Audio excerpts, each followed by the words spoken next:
price is a tool of misdirection. And when you see the most well-funded, but more importantly, well-informed traders on the globe, the central banks, buying more gold and more silver than at any time in history, um, that to me says something. That to me says that um, you know, price really is not the defining characteristic that we should be focused on, rather the fundamentals and the movements of the players that know the script. And you can point to massive gold acquisitions, and you can point to the fact that silver is being gobbled up as well. As an example, India bought 304 million ounces last year. They bought 60 million ounces in October and another 20 in November. They've almost bought 400 million ounces in the past 2 years, at least what's been reported. And you're seeing gold buying sprees by the central banks at levels the world has never seen. And they're using the suppression of the Western market to run cover for it. So, as far as I'm concerned, it will be there's a term that I've become very fond of, and that is called logarithmic decay. And you can apply it in so many places. You can apply it in terms of the little by little by little gold acquisitions, and bang, it takes off. All of these things that I talk about, that I see, they're little by little by little by little by little leading to a moment of all at once. And what is that moment? Where is that moment? We can look at the BRICS as an example, and their growing coalition of countries, where another 20 countries have just signed on to the BRICS formally: Afghanistan, Algeria, Bangladesh, Bolivia, Cuba, Ecuador, Indonesia, Kazakhstan, Mongolia, Nicaragua, Nigeria, Pakistan, Senegal, Sri Lanka, Sudan, Thailand, Turkey, Uruguay, Uzbekistan, and Venezuela. Every single one of these, in and of themselves, are not such a big deal, but little by little by little by little, chop, chop, chop, chop, chop, chop, chop. Well, how about the fact that Saudi Arabia and United Arab Emirates and Iran and Egypt, well, they just joined the BRICS. Well, little by little by little by little, this large swath of human population and of the world's commodities and of a pushback against the Western suppression, to the point where last week, just a few days before 200 countries are invited to the United Arab Emirates for a UN summit on climate change, that was uh, presided over by the head of the United Arab Emirates state-owned oil company. Just a few days before, you have 200 delegates coming to Dubai. United Arab Emirates tells the world, we're not going to take dollars for oil anymore. They're the seventh largest producer of oil in the world. They're an OPEC member and was just admitted into BRICS alongside of Saudi Arabia. The point I'm getting at is that there's so many dynamics happening around the world. And gold and silver, to me, represent sort of the anchor to this new system that's coming. And this is why you're seeing the most sophisticated, and more than that, more than the wealthiest, but the most well-informed traders on the globe, that being the central banks, buy more gold and silver than any time in central banking history.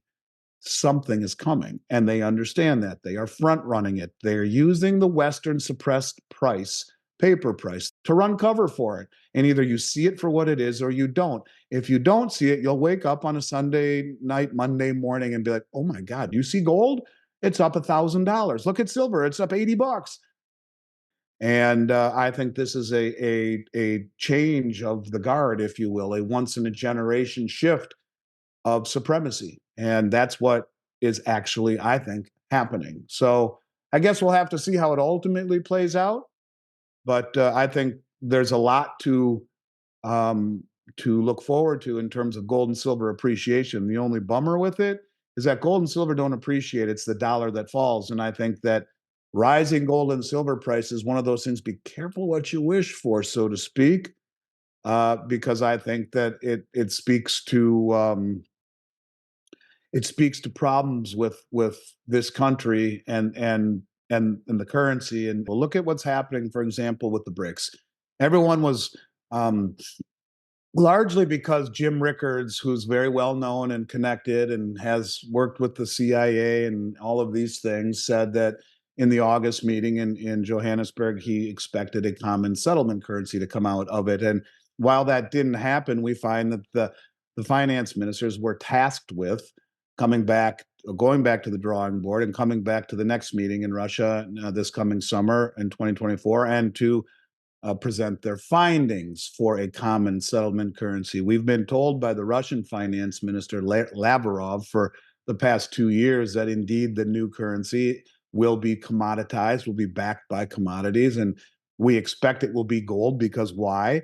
Because gold is the only other tier one reserve asset as reclassified by the Bank of International Settlements. Brazil just joined OPEC, by the way. These are a growing coalition of countries that are pushing back against the West. But if you look, all of the deals that are being struck in local currencies between Russia and India and rupee and ruble, and Saudi Arabia and China between rial and yuan, and this is a growing deal. So it is a shift away, little by little by little by little by little. We are seeing the little by little, and that's the thing. It's the Western media. The thing I guess I would say, people in this country understand that something's going on, but the world is changing much more quickly than the American people understand. The American citizen, the average American, understands, because there's virtually no coverage of the rest of the world in the American media.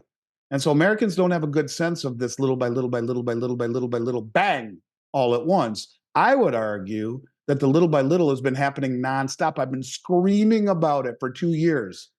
Yeah, how many people know who I am? In this industry, sure, I'm well known. I get videos that have 1 million views with Robert Kiyosaki or Michelle McCory or whatever it may be. Great. How many people know what the BRICS is? How many people know that gold is a tier one asset? How many people know of what's going on in Saudi Arabia, or the fact that Saudi Arabia signed a military protection agreement with Russia, or joined the Shanghai Cooperation Organization, which is the largest regional military organization in the world, or any of these things that, when put together, 20 new countries signed up to the BRICS. When you talk about cryptocurrencies, what's the word they always say? Mass adoption. Well, when you want to talk about a currency, a new system that will gain legitimacy, how do you make it work? 3 ways. Number one, peg it to gold. Why gold? Because it's the world's only other tier one reserve asset, as updated by the BIS in 2019. Marry it to blockchain technology. Why? Because this system, which is so opaque, has lost credibility and trust, needs transparency. So how do you make it work? Transparency, and you make it work with a blockchain technology with a veracity, an immutability, that being gold, and then you have mass adoption. You can't come and issue a new system without mass adoption. So now you have 11 countries right now, or 10, because Argentina is backing out, it looks like, with their new administration. 10 countries. And then you have another 20 that have formally applied. Well, that puts it at 30.